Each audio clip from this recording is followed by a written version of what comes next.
Hello everybody, it's GrabMTG here, and today we have another Commander Legends deck with partner commanders this time, with Siani, Eye of the Storm, and Eligeth, Crossroads Augur. Siani is a 3/2 Djinn Monk with flying for a 4/3 and a blue. When she attacks, we scry X, where X is the number of attacking creatures with flying. Not that powerful at first glance. Then we have Eligeth, Crossroads Augur, 4 blue for a 5/6 legendary Sphinx with flying, and then if we would scry any number of cards, draw them any cards instead. We have a Scrying commander, it's very, very good, and it's beautiful when comboed with Siani, Eye of the Storm. So we have a bunch of flying creatures in this deck, and then Siani, when she attacks, we get to scry X, which is usually like 10, and then we will be drawing 10 cards instead of just scrying 10 cards. Focuses of the deck to draw insane amounts of cards and draw into our win cons, or beat our opponents to death with our flying army. So let's get into it, shall we? For ramp, very straightforward, simple. Soul Ring, Arcane Signet, Sky Diamond. Standard classic ramp stuff. Then we have Prismatic Lens, 2 mana taps for colorless, Mind Stone, 2 mana taps for colorless, Guardian Idol, 2 mana taps for colorless. They each have other abilities, but they're usually not going to be that relevant. Alright, now we have some flyers to trigger Siani with Windrider Sphinx, 5 blue for a 3/7 flying Sphinx, and then whenever a creature with flying attacks, we draw a card. Drawing less, even more cards, and it's just a solid card. Horizon Scholar, 5 blue, 4/4, when it enters we scry 2, and it's a flyer. Windrider Patrol, 4/3 with flyer, and when it deals combat damage to a player, we scry 2. So now we have Stormwing Entity, 3 blue, it costs 2 and a blue less if we cast an instant or sorcery spell this turn. It has flying, prowess, and when it enters, scry 2. Prognostic Sphinx, 3/5 flyer, we can give it hexproof by discarding a card and tapping it, but, which is really good, it can scry 3 whenever it attacks. Very, very, very good. Prescient Chimera, we have a lot of instant and sorcery spells in this deck, so it's really good. 3/4 with flying, whenever we cast an instant or sorcery, we draw a card. But we're scrying only 1, but we're drawing a card with Eligeth. Fairy Formation, 4 and a blue with flying for 5/4 when we can pay 3 and a blue to create a blue 1/1 blue fairy and draw a card. Cloudreader Sphinx, 3/4 with flying when it enters the battlefield, we scry 2. Experimental Aviator, 3 blue for flying. When it enters, we create 2 artifact Thopter with flying. So 3 flying creatures for the price of 1 card, which is pretty nice. Then we have Talrand's Sky Summoner, 2 blue, again taking advantage of the amount of instants and sorceries we have in this deck.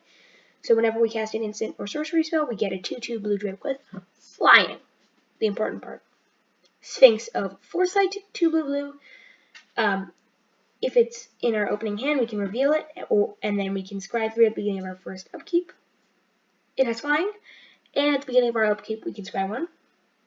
Then we have Oneirophage, 3 blue for a 1/2 with flying, and whenever we draw a card, put a +1/+1 counter on it, and it can get huge throughout the game. Next we have Curative Mysteries, 2 blue, 4/4 with flying. If we don't have no maximum hand size, then when we're discarding down to 7, which will pretty much be every turn after we get Eligeth out, we're going to be drawing all those cards back with Curative Mysteries because we're discarding them. So it's really, really good. Then we have Augury Owl, 1 of the blue, for a 1/1 flyer. When it enters the battlefield, we scry 3. Very good in this deck. We have Thaumaturg's Familiar, 3 mana for a 1/3 flyer. When it enters the battlefield, we scry 1. Then we have Siren Stormtamer, 1 for a 1/1 flyer, and it can protect our creatures by being sacrificed. And Faerie Seer, 1 blue for a 1/1 flyer, but when it enters, we scry 2. So does everything we want it to do. Then we have some Scrying with Retreat to Coral Helm, 2 blue enchantment with landfall. When a land enters battlefield, we can tap or untap target creature or scry 1. Eyes of the Watcher, 2 and a blue. Whenever we play an instant or sorcery spell, we can pay 1. If we do, we scry 2. Pretty nice. Eyes Everywhere, 2 and a blue. Beginning of our upkeep, we can scry 1, or we can exchange control of it with a permanent that we really want. Then we have Merit Lage's Slumber, one of my favorite cards. 1 in the blue for a legendary snow enchantment. When it enters the battlefield or another snow permanent enters the battlefield, we scry 1. So we'll have snow-covered lands in this deck, which are snow permanents to trigger this. And that's good by itself, but there's a second edition. At the beginning of our upkeep, if we control 10 or more snow permanents, we sacrifice it, and then if we do, we create Merit Lage, a legendary 2020 black avatar creature token with flying and indestructible. You don't have to even play Magic to understand that. Crystal Ball, 3 mana for an artifact. We can pay 1 and tap it to repeatedly scry 2. Witch's Eye, same thing, pretty much. Then we have Interpret the Signs, 5 and a blue. Scry 3, we can reveal the top card of our library and draw cards equal to that card's converted mana cost. Pretty nice. Uggin's Insight, very, very good. 3 blue for sorcery, where we scry X, where X is the highest CMC of permanents we control, and then we draw 3 cards. Very nice. Precognitive Perception, 3 blue, instant, draw 3 cards, but if we cast it during our main phase, instead we scry 3, then draw 3 cards. Then we have Memory Drain, 2 blue, it can counter spell and scry 2. Pretty nice. Tamiyo's Epiphany, 3 blue for a sorcery with scry 4, then draw 2 cards. So this is, in this deck, drawing 6 cards. Very nice. And then Foresee is the identical thing. We have Fated Infatuation, 3 blue for an instant, and we can put a token on the battlefield that's a copy of target creature we control, but if it's our turn, we scry 2. So we can scry 2 and create a copy of the creature we control, which is pretty nice.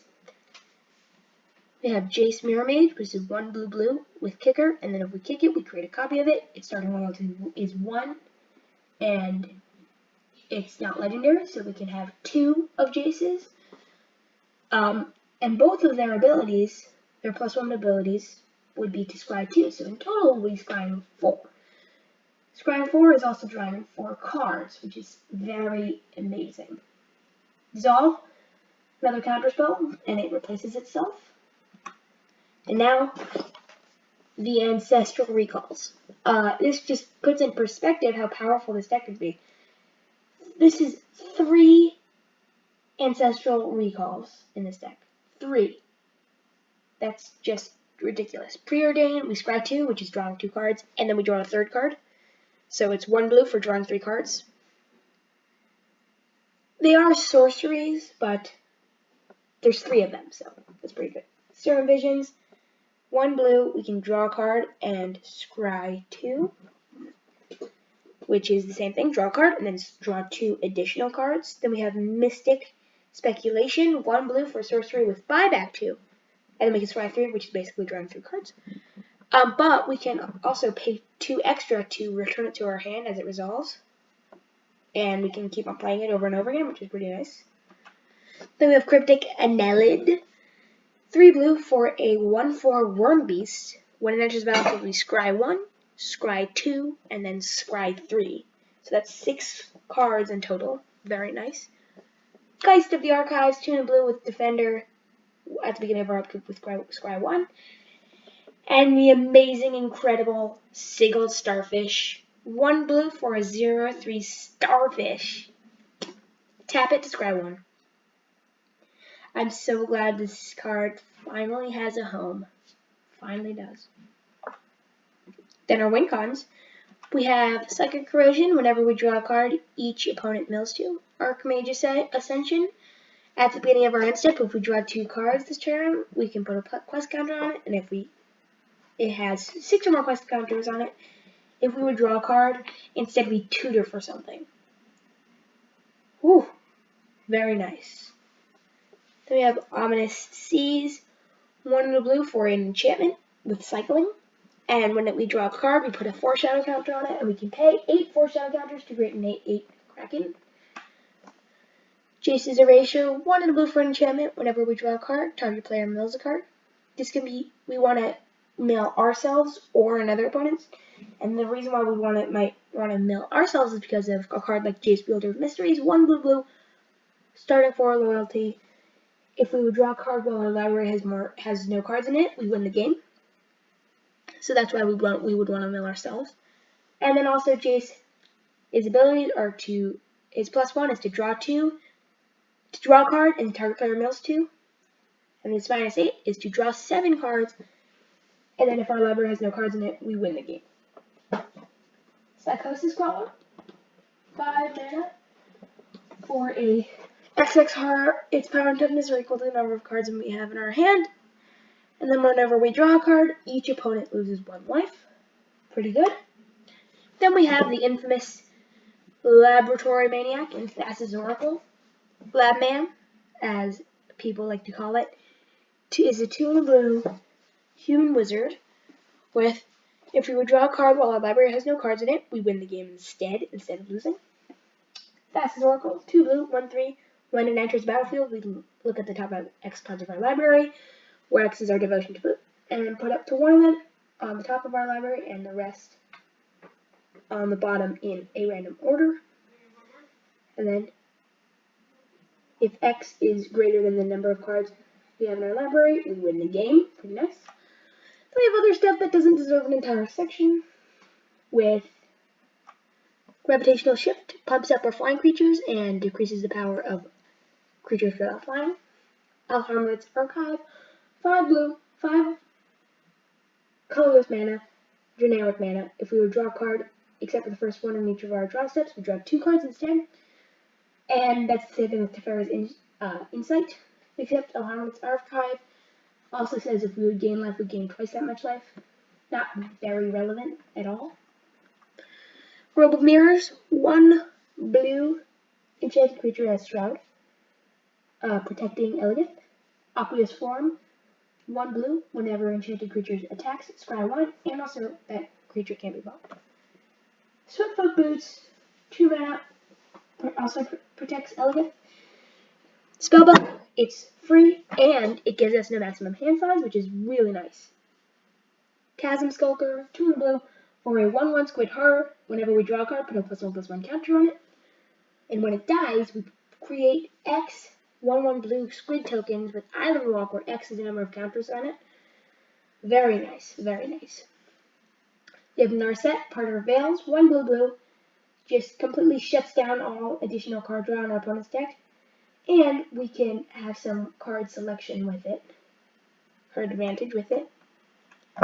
Then for our mana base, we have Zelfrin Void.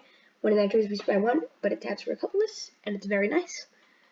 Scrying 1 is also drawing cards. Very nice. Reliquary Tower, we have no maximum hand size, and it taps for colorless. Castle of enters tapped unless we control an island, and then it taps for blue, and we can pay 2 blue to tap it and scry 2. Very nice. And then we have 34 snow-covered islands, and that's pretty much about it. So remember, the most important part is to subscribe, and, I'll see you next time. Crab MTG.